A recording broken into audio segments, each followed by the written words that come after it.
Hello, and welcome to my desk. I'm Book, your favorite faceless nighttime book reviewer. And you'll notice I don't have a book in front of me tonight. And that's because tonight's book is an audiobook.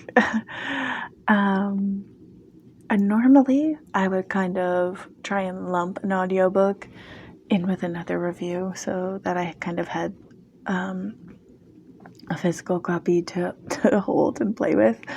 But this book, I think, deserved its own review. So I'm going to pop it on the screen for you so you can see what it is. And I'm going to read to you the description from my phone. So tonight's book is The Thursday Murder Club by Richard Osman. 4 septuagenarians with a few tricks up their sleeves. A female cop with her first big case. A brutal murder. Welcome to the Thursday Murder Club. In a peaceful retirement village, 4 unlikely friends meet weekly in the jigsaw room to discuss unsolved crimes. Together, they call themselves the Thursday Murder Club. When a local developer is found dead with a mysterious photograph left next to the body, the Thursday Murder Club suddenly find themselves in the middle of their first live case. As the bodies begin to pile up, can our unorthodox but brilliant gang catch the killer before it's too late?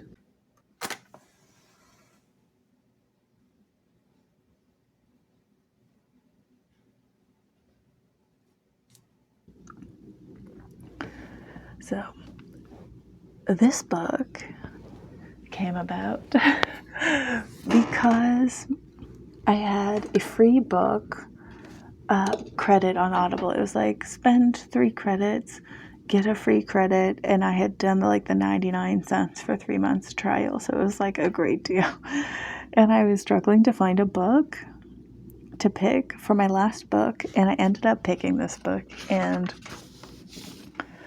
it was one of the best decisions book-wise that I've made. It's really weird because when I was in this book, at first, I was really distracted by the narration, and I'll talk a bit about that in a minute. And I wasn't really loving it. I was like, I don't know how to feel about this, but I was like, I was listening to it while I was working, and I was like, this feels like it might not be my vibe. But let me tell you, it was. In the end, it was. And, sorry, I just need a drink. This is my 3rd review tonight, and my voice a little parched.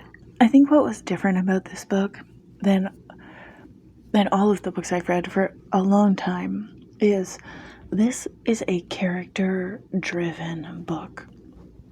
It's not a plot-driven book. I mean, there is a plot, and the plot is very, zigzaggy, I guess you could say. But, it's kind of surprising twists and turns, but, on a low level. Not, jarring, but just kind of, pivots.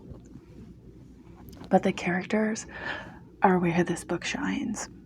It is, I think this is the first time I've read a character-driven book and really appreciated what that means. I think people have said that in reviews before about books, and I've never really felt like the essence of what that meant until maybe it was just I didn't like character-driven books that I had read.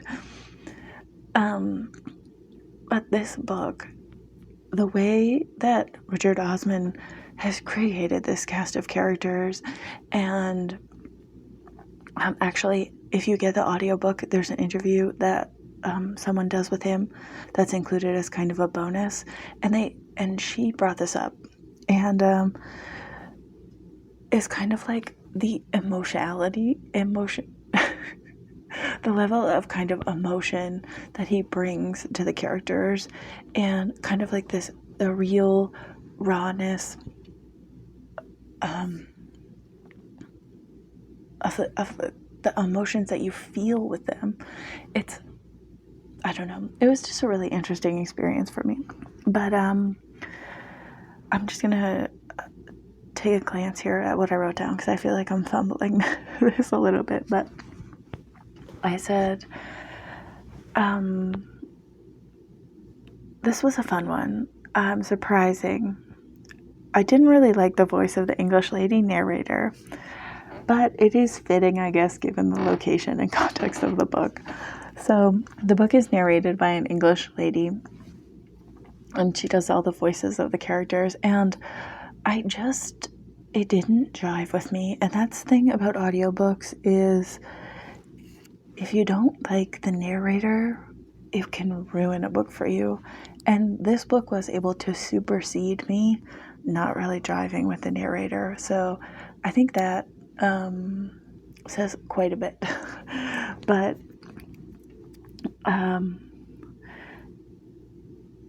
it's not especially intensely plot driven. The focus is more on the characters. And it takes place in kind of old age retirement village. It really puts in perspective kind of understanding the elderly, to kind of put it that way. I think there is a tendency to kind of just see old people as old people, but they are people who have lived full, rich lives, and we really see that come alive in this book. Through these characters and just kind of like the worth of a life that has been lived. I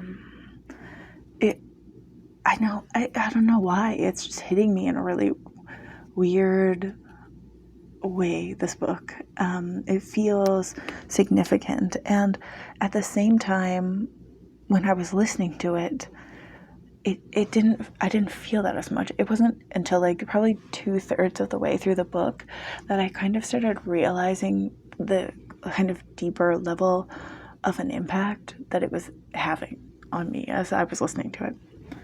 The elements, kind of themes of this book, don't judge a book by its cover, for sure. Dealing with loss and moving on after the loss of a spouse or the illness of a spouse, like dementia and other age-related illnesses, the impact that has on loved ones, especially spouses and also like obviously children. But when you've lived a lifetime with someone and to see an illness take the person you knew, and also friendships, the importance of friendships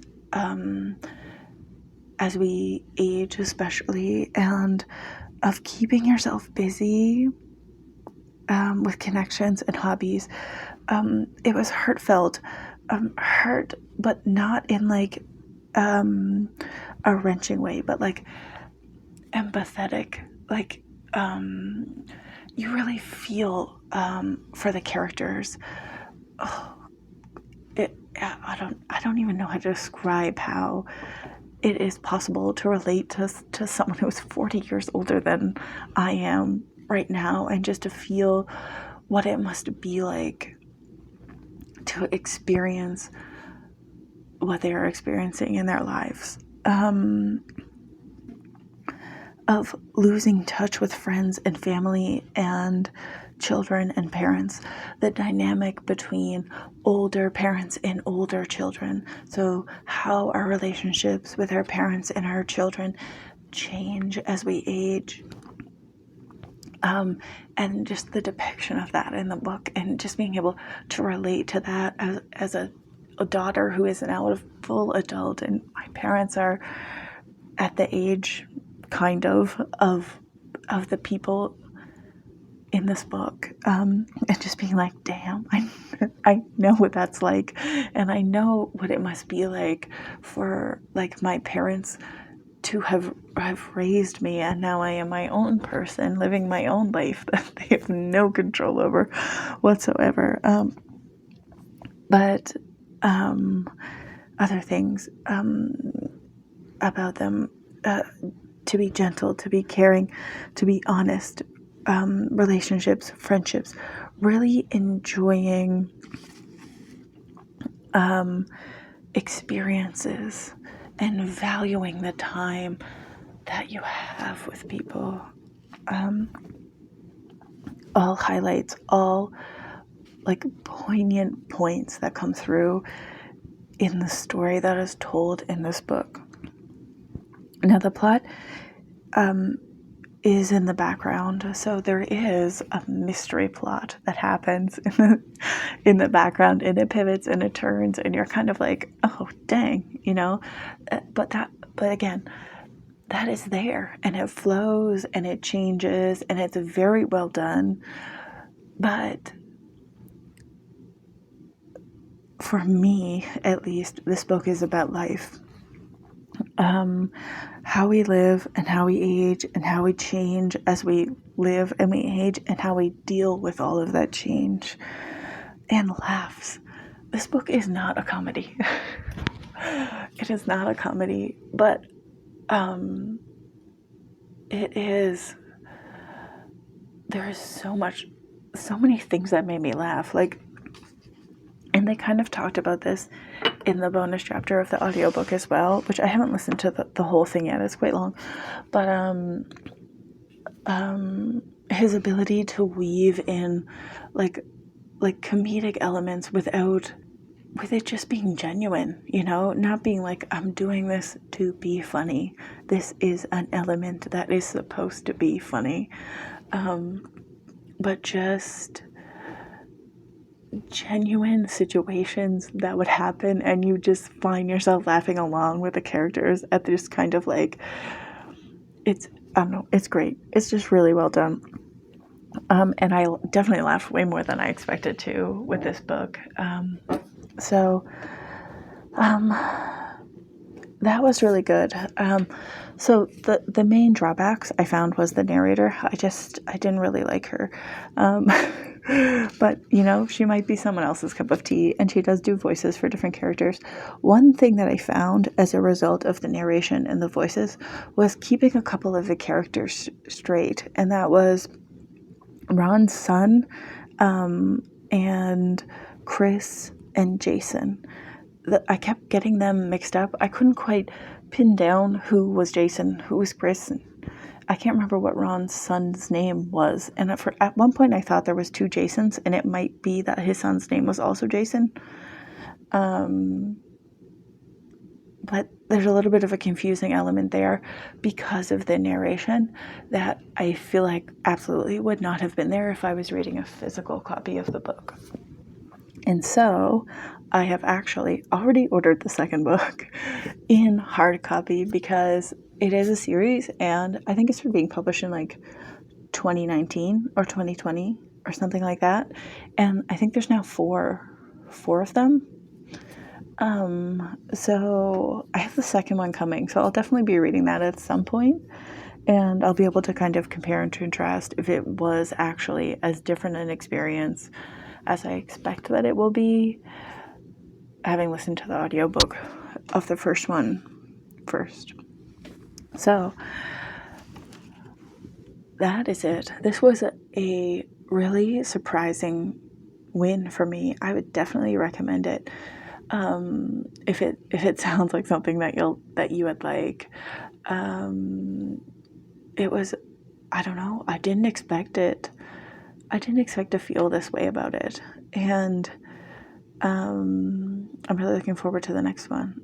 So yeah, I think it has, I don't know, it's one of those books that has shifted the way that I think about something and kind of my perspective and my insight. And that could be due to like different personal elements that are going on in my life right now. But yeah, so that's it. That's this one, The Thursday Murder Club by Richard Osman. Definitely would recommend you checking it out. It's available in audiobook. It's available in hard copy. It's probably available at your local library. And if you can get your hands on it anywhere and give it a shot, I definitely think it's worth sticking it out.